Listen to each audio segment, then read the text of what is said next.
Hi hello നമസ്കാരം welcome to AZB academy. അപ്പൊ എല്ലാവർക്കും നമ്മുടെ അക്കാഡമിയിലേക്ക് സ്വാഗതം.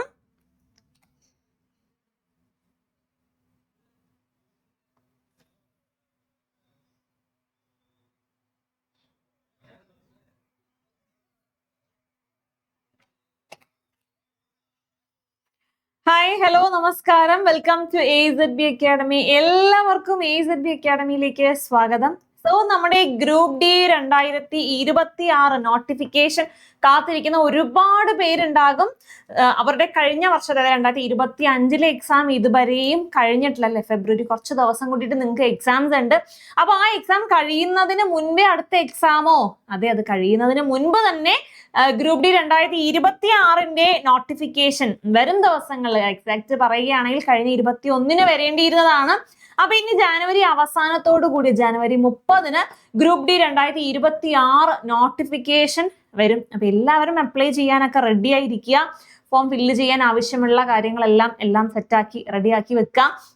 അപ്പൊ ഇനി ഗ്രൂപ്പ് ഡി എക്സാം കുറച്ച് പേർക്കെങ്കിലും ഒരു സംശയമുള്ള കാര്യമാണ്. ഞാൻ ഈ ഗ്രൂപ്പ് ഡി എഴുതി കയറി കഴിഞ്ഞാൽ സാലറി ഒക്കെ ശരിയാണ്, അടുത്ത പേ കമ്മീഷനൊക്കെ വരുമ്പോൾ നല്ല സാലറി കയ്യിൽ കിട്ടും. പക്ഷേങ്കിലും ഗ്രൂപ്പ് ഡി പോസ്റ്റ് എന്ന് പറയുമ്പോൾ ഒരു കുറച്ച് പേർക്കെങ്കിലും ഗ്രൂപ്പ് ഡിന്ന് ഒരു ഹയർ പോസ്റ്റിലേക്ക് പോയിരുന്നെങ്കിൽ കൊള്ളാം. പക്ഷെ എഴുതി കിട്ടിയത് ഇതാണ്, കിട്ടിയ ജോലി കളയാനും പറ്റില്ല.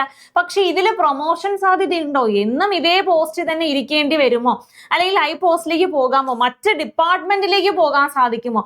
അങ്ങനെ കുറേ ഡൗട്ടുകൾ ഒരുപാട് പേർക്ക് ഉണ്ടാകും. സോ അങ്ങനെയുള്ള കുറച്ച് ഡൗട്ടുകളൊക്കെ നമുക്ക് ഇന്നത്തെ ഈ ഒരു വീഡിയോയിലൂടെ ക്ലാരിഫൈ ചെയ്യാം. അപ്പൊ എന്തായാലും നോക്കിയിരിക്കുക, ജനുവരി 30 കൂടി നിങ്ങളുടെ നോട്ടിഫിക്കേഷൻ വരുന്നതാണ്. സോ അപ്ലൈ ചെയ്യാൻ നിങ്ങൾ റെഡി ആയിട്ട് ഇരിക്കാം. അപ്പൊ നമ്മുടെ 2026 ഗ്രൂപ്പ് ഡിയുടെ ഷോർട്ട് നോട്ടീസ് അല്ലേ കഴിഞ്ഞ ദിവസം വന്നിട്ടുണ്ടായിരുന്നു, നിങ്ങൾ അറിഞ്ഞു കാണും. എത്ര ഈ 22,000 വേക്കൻസീസ് ആണ് കറന്റ്ലി റിപ്പോർട്ട് ചെയ്തിട്ടുള്ളത്. 22,000 വേക്കൻസീസ്. പക്ഷേ വേക്കൻസീസ് ഭാവിയിൽ ഇൻക്രീസ് ആകുമെന്ന് തന്നെയാണ് പറയുന്നത്. റെയിൽവേയുടെ ഭാഗത്ത് നിന്ന് നമുക്ക് അങ്ങനെ ഒരു പോസിറ്റീവ് പ്രതീക്ഷ തരുന്നുണ്ട്. സോ എനിവേ എന്തായാലും കറന്റ്ലി 22,000 വേക്കൻസീസുമായിട്ടാണ് ഗ്രൂപ്പ് ഡി അടുത്ത വർഷത്തെ 2026 നോട്ടിഫിക്കേഷൻ ഒഫീഷ്യലായിട്ട് വരും ദിവസങ്ങളിൽ പുറത്തു വരും. അപ്പൊ എന്തായാലും ബാക്കി കാര്യങ്ങളെ സാലറി സ്ട്രക്ചറും കാര്യങ്ങളും അടുത്ത പേ കമ്മീഷൻ വരുമ്പോൾ എങ്ങനെയാണ് നിങ്ങളുടെ ബേസിക് സാലറി ഈ ഒരു 18 നിന്നും എത്ര രൂപ ബേസിക് തന്നെ മാറും, ഇൻഹാൻഡ് എത്ര വരും എന്നൊക്കെ നമ്മൾ ഡീറ്റെയിൽ ആയിട്ട് കഴിഞ്ഞ ദിവസങ്ങളിലൊക്കെ ആയിട്ട് നോക്കിയിട്ടുണ്ട്. അപ്പൊ ഇനി നോക്കേണ്ടത് എന്താണ് ഇതിന്റെ പ്രൊമോഷൻ സാധ്യതകൾ അല്ലെ. പ്രൊമോഷൻ കയറണമെങ്കിൽ ജോലിയിൽ കയറണമെങ്കിൽ എന്തൊക്കെ കാര്യങ്ങൾ പഠിക്കണം എന്നുള്ളതും കൂടെ നോക്കണം. അപ്പൊ ആ ഒരു എക്സാം പാറ്റേൺ നമുക്കൊന്ന് ജസ്റ്റ് നോക്കാം. അപ്പൊ എന്താണ് സയൻസ് 25 ക്വസ്റ്റ്യൻസ് 25 മാർക്ക്, അതായത് ഓരോ ചോദ്യങ്ങൾക്കും ഓരോ മാർക്ക് വെച്ച് മൊത്തം 100 ചോദ്യങ്ങളാണ് നിങ്ങൾക്ക് എക്സാമിനുള്ളത്.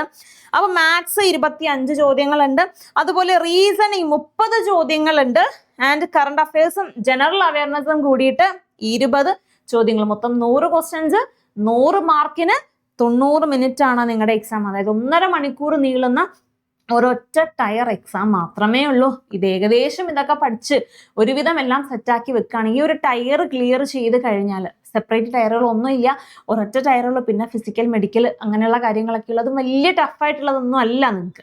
അപ്പൊ എന്തായാലും അത് കഴിഞ്ഞ് നമ്മൾ ജോലിയിൽ കയറി കഴിഞ്ഞാൽ അടുത്ത സ്റ്റെപ്പ് എന്താണ്? ഇനി എങ്ങനെ അടുത്ത പൊസിഷനിലേക്ക് പോകാം?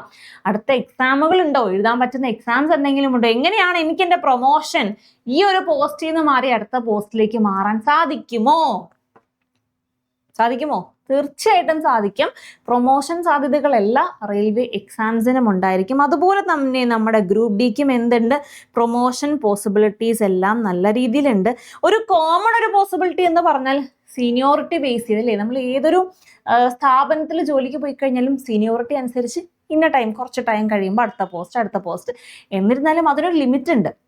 അത് മാത്രമല്ല ആ ഒരു സീനിയോറിറ്റി ഒരുപാട് ടൈം എടുക്കും. കുറേ വർഷങ്ങൾക്ക് ശേഷം ആണെങ്കിലും ലാസ്റ്റ് നമ്മൾ റിട്ടയർ ആവുന്ന സമയത്തൊക്കെ നമ്മൾ ഒരു ചെറിയൊരു ഡിഫറൻസേ നമ്മൾ ഇനീഷ്യൽ പൊസിഷനിൽ നിന്നും ഉണ്ടാവുള്ളൂ. അപ്പോൾ അല്ല, നല്ലൊരു മാറ്റം ഉണ്ടാകണമെങ്കിൽ സീനിയോറിറ്റി ബേസ് ചെയ്ത് നിങ്ങൾക്ക് എന്തായാലും നല്ലൊരു സാധ്യതയുണ്ട്. പക്ഷേ അതിനൊരു ഒരു വലിയൊരു നമ്മുടെ ഒരു പൊസിഷനിൽ വലിയൊരു ഡിഫറൻസ് ഒന്നും വരില്ല. ചെറിയൊരു ഡിഫറൻസും സീനിയോറിറ്റി മൂലം ഉണ്ടാകും അല്ലേ.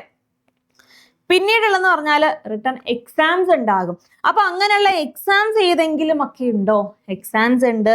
അപ്പൊ ഏതൊക്കെ എക്സാംസ് ആണ് ഉള്ളത്? LDC എക്സാം ആണ്. അത് LDC എക്സാം തന്നെയാണത്.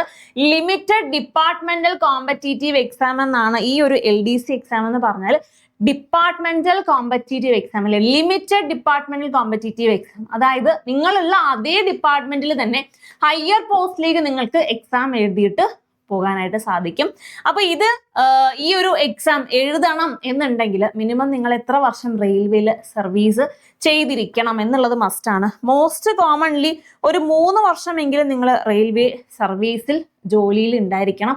അതിനുശേഷം മാത്രമേ ഈ ഒരു ഡിപ്പാർട്ട്മെന്റൽ എക്സാം, ഈ LDC ഡിപ്പാർട്ട്മെന്റൽ എക്സാം നിങ്ങൾക്ക് എഴുതാൻ സാധിക്കുകയുള്ളൂ.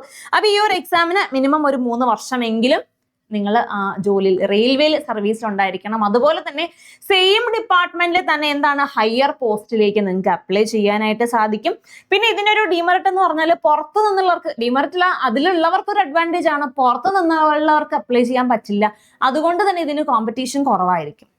ആ ഒരു ഡിപ്പാർട്ട്മെന്റിൽ ഉള്ളവർക്ക് മാത്രമേ ആ എക്സാം അപ്ലൈ ചെയ്യാൻ പറ്റുള്ളൂ. സോ കോമ്പറ്റീഷൻ കുറവാണ്. ആ ഒരു എക്സാം എഴുതി കഴിഞ്ഞാൽ, ആ ഒരു LDC എക്സാം എഴുതി കഴിഞ്ഞാൽ നിങ്ങൾക്ക് ഹയർ പോസ്റ്റിലേക്ക് പോകാൻ സാധിക്കും.